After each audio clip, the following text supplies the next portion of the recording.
Hey, everybody, welcome back to Great Mondays Radio. Today with us, we have Dr. David Kahn, who is a veteran CHRO and author of a number of books on leadership and culture.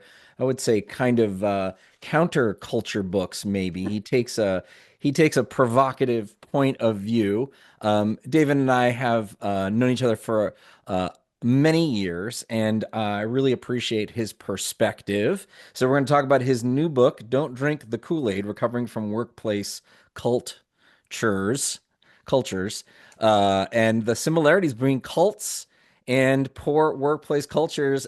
David Kahn, welcome to Great Mondays Radio. Good to see you, Josh. All right, Dave. So you and I have talked about culture for many decades, workplace leadership, many, many things.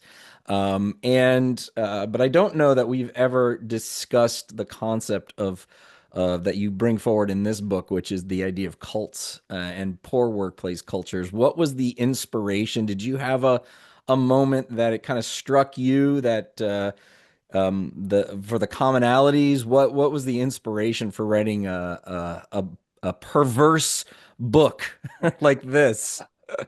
Well, the book is really compares the destructive cults to a toxic workplace, and it comes from a very personal place because I am a recovering cult member of a toxic workplace. Got it. Um, so that's really where it came from, and I thought I was the only one who went through it. And the more people I spoke with, the more I realized this is a much more common occurrence than I had ever expected. I thought I was alone, and I took solace in knowing that there were other people experiencing the same thing. So, I mean, gosh, I don't know. I mean, I definitely had my awakening moment at my for myself, right? When I had first had a kid and I was at, my son was born, and then I was at work and I was like, what am I doing here? This is such a waste of time. I'd rather be at home. But I can't say that it's ever been as bad as kind of being indoctrinated, I guess. What are the qualities of these kinds of toxic workplaces that you're referring to? Because it seems like a very specific kind of toxicity. Yeah, you're right. This is not just a bad day. This is not a bad week. This might not even be a bad month of work. This is a workplace that purposely and systematically tries to indoctrinate people and bring them in. And when you look at the ways they indoctrinate people, it is eerily like a destructive cult.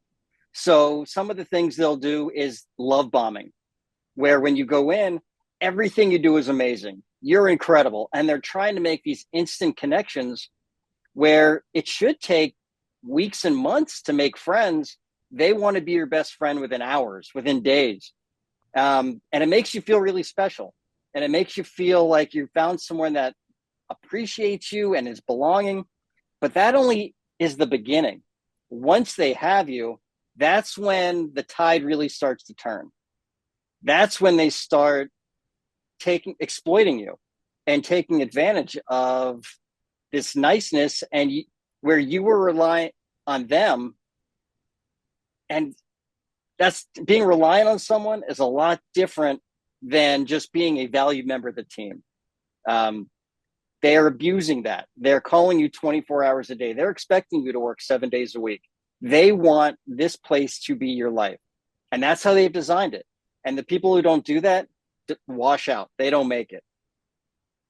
So are you saying then that this is a purposefully constructed paradigm that a the leader or the executive team has built, and they've put it together in this very specific particular way to do this? Yes. That's what you found, is that there's more than one or two of these organizations that have created this. Is There that are right? multiple organizations in multiple industries. But to say the organization, sometimes it's not the entire organization. Sometimes it's a department within an organization or a team within that organization. Hmm. So sometimes the CEO doesn't even know this is happening. but the people on the team get some sense because those are the teams where no one's allowed in. No one's allowed to ask questions. If you go call HR, you're out because you've just broken that cone of silence. So, but there are organizations where this is purposeful. But anywhere it's purposeful, they are using methods on purpose. They are using these methods because they found that it works, Yeah. and they've been able to convince a number of people that this is the only place that will value them. That if they try to leave, they will be ostracized because no one's going to appreciate them the way this place appreciates them. In fact, if you try to go somewhere else, they're really going to fail because this is the only place that's willing to accept them also. What's the benefit to them? Because it seems like it takes a lot of energy and effort to put it together like this. I mean, I guess maybe we can start with why give us a little education around cults. Like, why do cults form? Like, what is the goal of those? And then I'd like to know if that's the same MO for these companies or organizations. Ultimately, it's the same. Um, well, a destructive cult is usually based in religion. The goal of any cult, whether it's a toxic workplace or a cult, Yeah. is to serve the leader and to be blind followers to do whatever they tell you to do without question. It's about power. It's about control. It's about not having to be inspirational and grow your team and cross train and have succession planning and do all these great things that we know a healthy workplace does. This is about, I want you to do what I tell you to do. I don't want you to ask me questions. I want you to jump when I say jump. Don't even ask me how high. You should know how high I want you to jump. Just do what I tell you to do. One of the lines that I think about a lot, which is there's uh, so much change and so much that needs to be um, worked on inside of an organization that it almost feels like for managers, the opportunity is hiring great people, setting them in the right direction and enabling them to do their best, to make their own decisions. And it's almost like, and I've said this before, it's almost like that is the only possible way to handle kind of the volatile, uncertain, complex, and ambiguous world we live in. But what you're saying is that these folks are constructing these in a way that are about total control. So, wouldn't it be hard for these organizations to be as productive as they should if it's all about, I'm going to tell you what to do without giving you any level of autonomy? Wouldn't that be counterproductive in kind of this super dynamic business, market? Ultimately, yes. Ultimately, this is not a sustainable practice. However, there are organizations that have been living off this for the last 40 to 50 years. Um, you asked me about advantages before. One of the advantages is I don't have to pay them as much Uh, because they just feel lucky to work here. I am basically holding them hostage, and they're not going to ask for raises. They will take whatever I give them because I've convinced them that they can't go anywhere else. So what you're talking about is a healthy workplace, and that's yeah, what we're aspiring towards. yeah. What I'm talking about is what we should be looking out for when we're looking for a job. I'm talking about as a leader, making sure that we don't fall into these traps, that we are treating people like they're valued people, like they're human beings, and not mindless drones. Would you say that some of the attributes that you're describing strike me as qualities that many nonprofits have? Did you find? Do you talk about that at all in the book? Is that something that you've observed? This idea of well, I guess specifically nonprofits were like, well, we're a nonprofit, we can't pay you very much, but the meaning of working here is really important, but it's often a very crappy culture. Is that is that a connection that you observed as well? Well, cultures can be in any type of organization. What you're talking, the difference between these nonprofits you're talking about and a Yeah. cult Yeah. are they're honest. They're telling you from the very beginning, we are purpose driven. We're not going to be able to pay you as much. They are being transparent. They're being honest. Yeah. And if that's something you're passionate about, you know what you're signing up for. A toxic workplace isn't doing that. They are manipulating and tricking you because they can't tell you that what you're doing is to serve me. This higher purpose I'm talking about doesn't really exist. Yeah. How did you do how did you do your research for the book? What were you, I mean, like you said, you started out by saying you had this realization you had been part of an organization like this, but then you discovered there were others. What was your process for finding these organizations? Because I can't imagine there's a phone book of toxic workplaces. You could just go down, start at AA and go down. There's not. And there are different types of cults or different kinds of, sorry, toxic workplaces. Yeah. So there's one type of toxic workplace that we all talk about. That's with the authoritarian leader who Yep. screams and yells and bullies. That's the Those one are we all obvious. know. Yep. Those That's are what we the all know. And we that's all what know that people one. talk about Yeah. when they're talking about a cult. It's easy to find those members. When you're talking about former cult toxic workplace members, they still blame themselves. It's it gets ingrained in their brain that the cult was right. They couldn't cut it, so they had to go.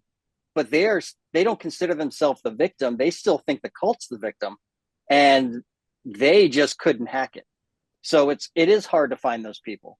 So the way I was able to find them, first of all, I spoke to people from that organization that I was in, Okay. people who had left, Yeah. and that's sort of how I started seeing the connections. We went out for a holiday happy hour and we started talking about what it was like and how crazy the things we were doing were. Yeah. And but they felt normal at the time. But Yeah.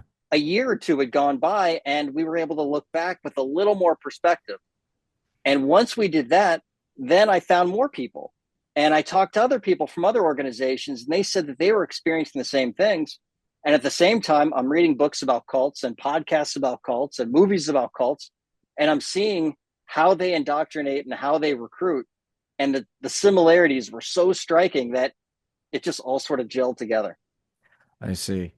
Um, so how does one escape a toxic workplace that is like this? Because like you said, it's almost like the story or the popular culture story, right? The popular story is I was part of a cult and I got out and I'm recovering. And some of the things that you're saying is these people left, but they were not they don't even feel like they've escaped. They've just failed. So do you cover in the book the opportunity to like how to get out and how is that something that you've been able to identify? Yes, but it does start with them identifying that they were in an unhealthy workplace. I see. So They, you have to have this like check. You have to have you have to have awareness first. yes, you don't have to know that it was a cult. You just have to know that where you were wasn't healthy. And the first step is separation. You need time to get that perspective. There's a lot of self analysis that's involved, but the book also covers how to rebuild, how to get back on your career path. Yeah. Because this isn't just a self help book. This is the whole point of this is you want to get your career back. Because one of the misnomers about cults is that you have to be gullible and dumb to get caught into that web. And that's the exact opposite. Yeah. Cults are looking for smart, successful people who are perfectionists, people who have never, who strive to be the best at what they do and are scared to fail. And that's what they're really globbing onto.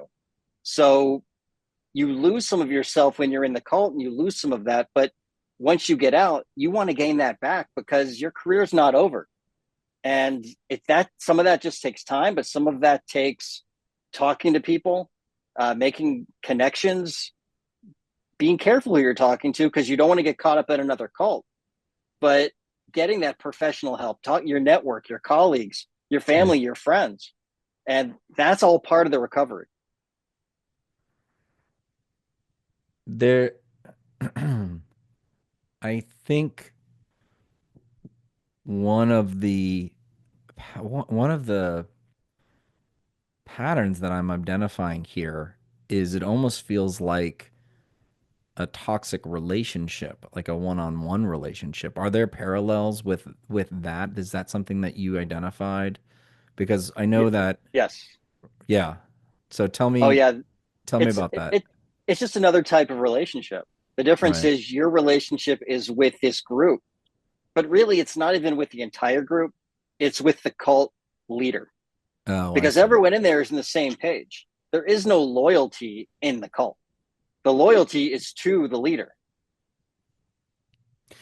What about, I mean, there are so many stories about charismatic executives that people have to follow. I mean, there's many, it's like how to become an incredible leader that people want to follow. I mean, are there always shades of this to the charismatic leader that you want to follow? Is that like if I am in an organization or am entertaining this idea of like joining an organization with one of those um, charismatic leaders, is that should I automatically put up a red flag and be like, is this a cult or is that something? I mean, I don't know. That's what I imagine, right? Like that's what I imagine when thinking about a cult. It's a charismatic leader where you're describing it's my loyalty is to this person.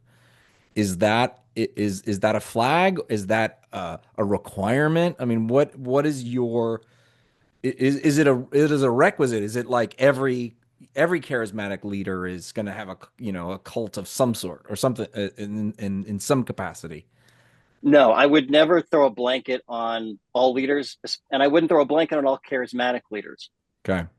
But I will say most cult leaders are going to be charismatic.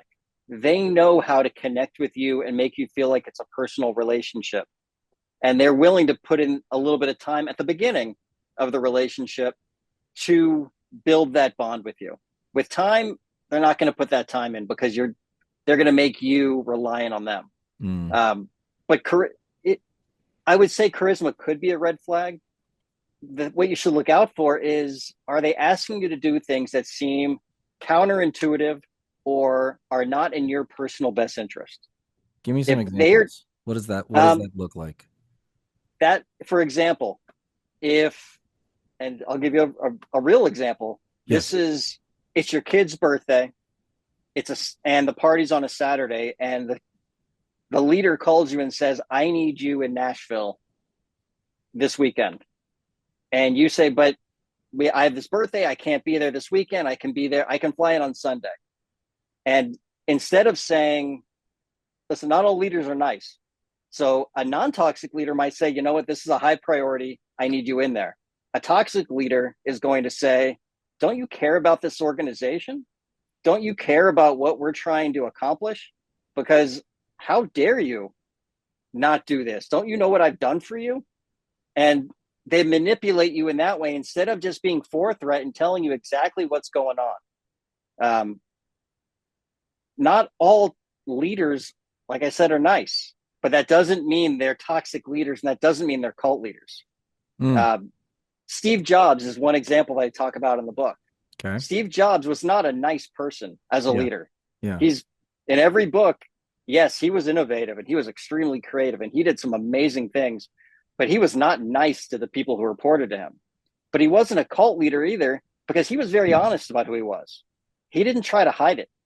He he told everybody. He was extremely forthright. So he was not a toxic. He wasn't a cult leader. He was not manipulating you. He told you exactly what to do and how he felt at all times. So then are you saying that there's sort of a hidden, like what is the opposite? If you're saying he told you exactly what he was thinking at all times, and that what I'm inferring is that disqualifies him from, being considered a toxic, a cult leader in the way that you define it. It is in the example, I mean, that person like aren't, I don't know if they're hiding it, but they are manipulating you. So what when you say, or when I'm inferring this idea of like a hidden agenda or something like that, what is that? Tell me more about that, because I'm not sure. I don't think I understand what you mean. Okay. Well, first, when we were talking about the Steve Jobs example, he was still a toxic leader. He just wasn't a cult leader. Right. So there is that difference there. Yeah. But what we're talking about is manipulation. We're talking about Okay. hiding the things that they're really trying to do. The idea is I want power, Oh, control, and money. And I'm going to tell you that really what we're doing as an organization is we're trying to save the world. We are we are going to change this industry. yeah. We are going to be leaders, and that's what's important. So we need to sacrifice our Everything. personal life Yeah. and to make this happen because society needs us to do this. And if this all sounds highfalutin the way I'm saying it, these are quotes that I've heard toxic leaders and that have been told to me from toxic cult leaders. It's that big. We are going to change the world. We are going to change society. The world needs us, and no one else is going to do it. And everyone's going to tell us we can't. But this is our purpose. Yeah. But what you're saying is that in fact they're using that aspiration to motivate you, but it's not, they don't actually believe that. You're saying they want to control, they want to have the power over you, and that's why they're saying it. Exactly. So they're going to dangle this over you whenever you ask for anything that's of personal value to you. If you want that raise, how can I give you a raise? Don't you know what we're trying to accomplish? This money is going back into helping and rebuilding, and everything you ask for, they're going to turn it around. If you ask for a weekend off, do you know what we're trying to accomplish here? How can you take 2 days off when we're trying to do this and we're so close?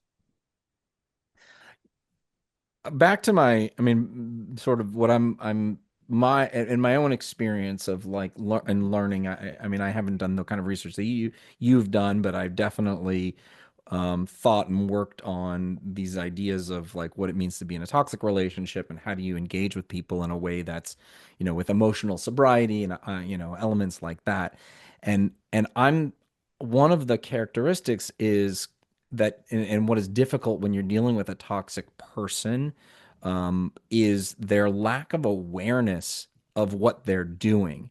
And it's hard to say, right? Like I'm thinking like narcissists. So a narcissist is, I think that they inherently or at the gut level they're trying to control you, but I don't know that they have a lot of self-awareness that that's what they're doing. And the way that you're describing it, it's like clear-eyed and like I think, I don't know, like a cult leader, maybe they are clear-eyed, they understand exactly what the hell they're doing.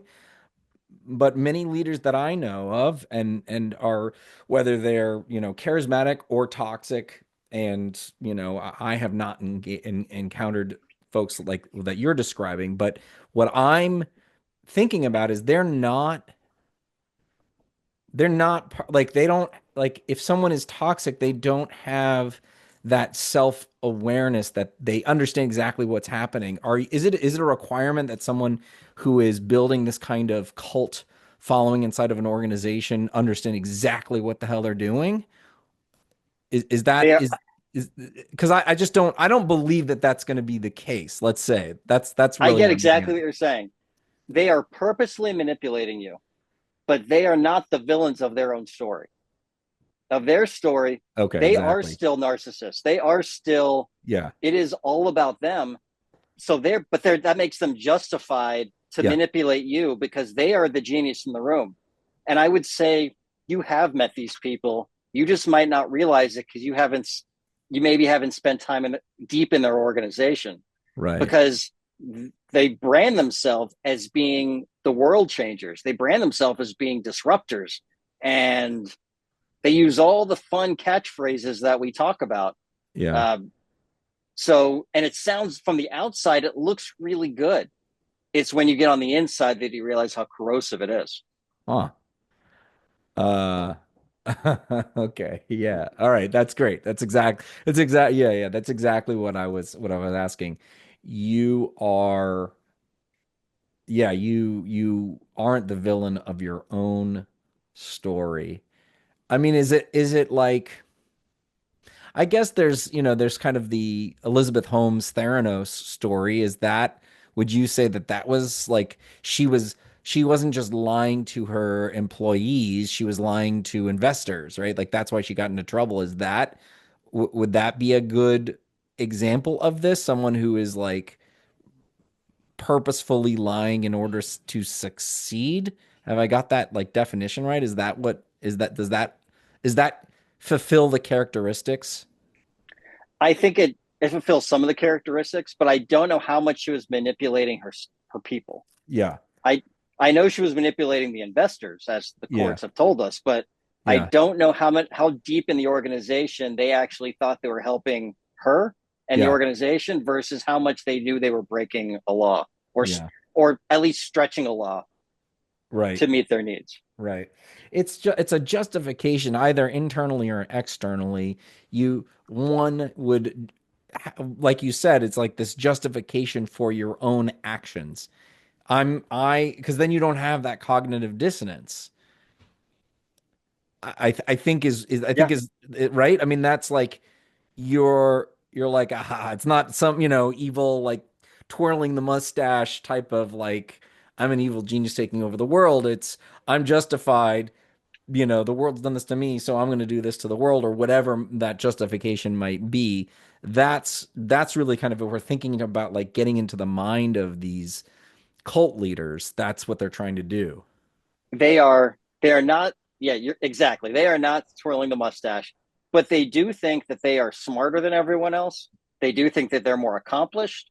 They think that what they're doing is more important. So when they tell you to work through a holiday, it's because what they want you to do is more important than what you want to do. And for one holiday, that may be true. For five holidays, not so much.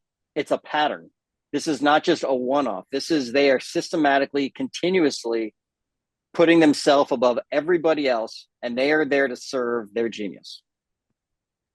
You mentioned before that um, folks who are, I think you said perfectionists, are likely to be subsumed. Are there other traits that make it more likely for someone to be susceptible to this kind of organization? Yes, it's not intelligence. It is about, there's a perfectionism. There's also someone who is maybe in between jobs or is having a problem finding a job would be susceptible because they have that a little bit of weakness at the Hmm. moment. Hmm. Um, Hmm. Hmm. People who are looking for strong leadership, people who are purpose driven, are going to be susceptible because they buy into the purpose of what they're being told is important. These are all things that are going to attract somebody into that type of organization, and they're going to pull on the strings of that person once they're in. Yeah, they know they're the leader's emotionally very savvy, can see that weakness or that, moment of like what is going to work for them. They are emotionally savvy, and the person is emotionally susceptible in that moment. Final piece of advice for someone that is might be interviewing with this kind of organization or is getting sucked in. What am I looking for? How do I not succumb to this, even if I'm in between jobs and purpose driven and all that? If it sounds too good to be true, it's too good to be true. If the people are trying really hard to make you feel like you're one of them, if they have a lot of big promises that sound a little too good, um, those are all things to be careful of. That doesn't mean it's necessarily a cult workplace, but it should trigger you to ask more questions. Uh, if they demand a loyalty oath, if they demand that all of you, it seems that your friends are, you have to cut out your outside friends to make room for this group, and this is the only group they want you hanging out with. These are all warnings and red flags that you should be aware of. Mm.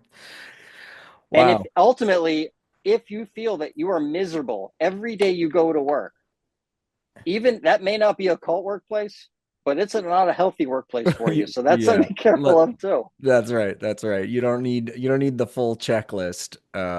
You just need to know that it's time to check out.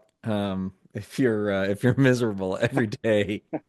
Well, listen, if folks want to learn more about these cult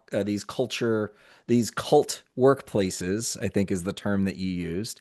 You should definitely check out Dave's new book, Don't Drink the Kool-Aid, Recovering from Workplace Cultures. You can find it on Amazon. It's available now.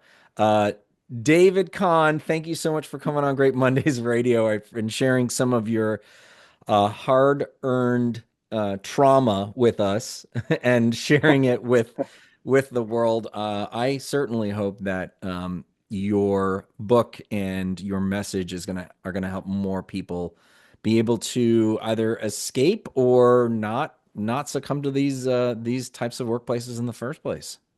Well, I appreciate it, Josh. Thanks for the opportunity.